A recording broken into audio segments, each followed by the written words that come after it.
Tanzania, South Africa, they beat him with a pole.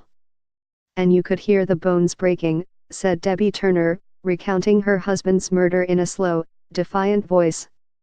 She refuses to talk about him in the past tense and sleeps with a photo of him close by.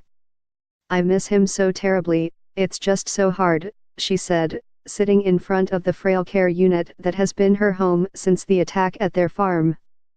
Robert Oakey Turner, 66, was beaten to death before her eyes 6 months ago on their isolated stretch of mountain land in South Africa's northeastern Limpopo province.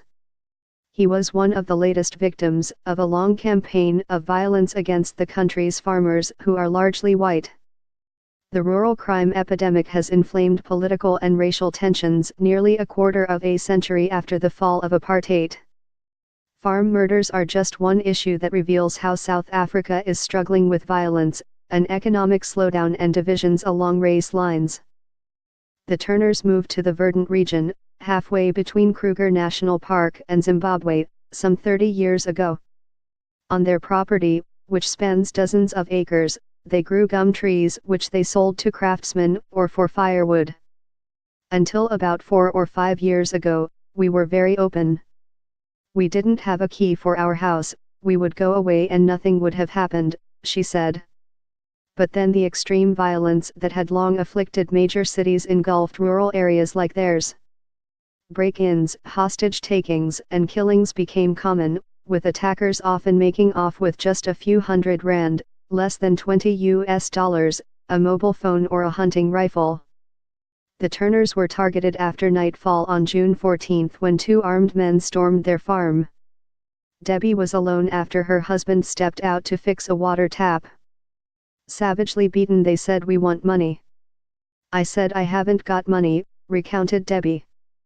They dragged me all over the house and put me under the shower and turned it on and left me for 15 minutes. Then they decided to try to rape me. I said, "Please don't rape me, I've got HIV."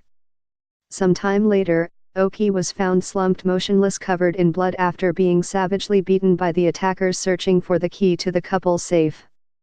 He died in hospital a few hours later. Dozens of white farmers are murdered in similar circumstances in South Africa every year. In the absence of detailed statistics, the scope and scale of the crimes has become a battleground.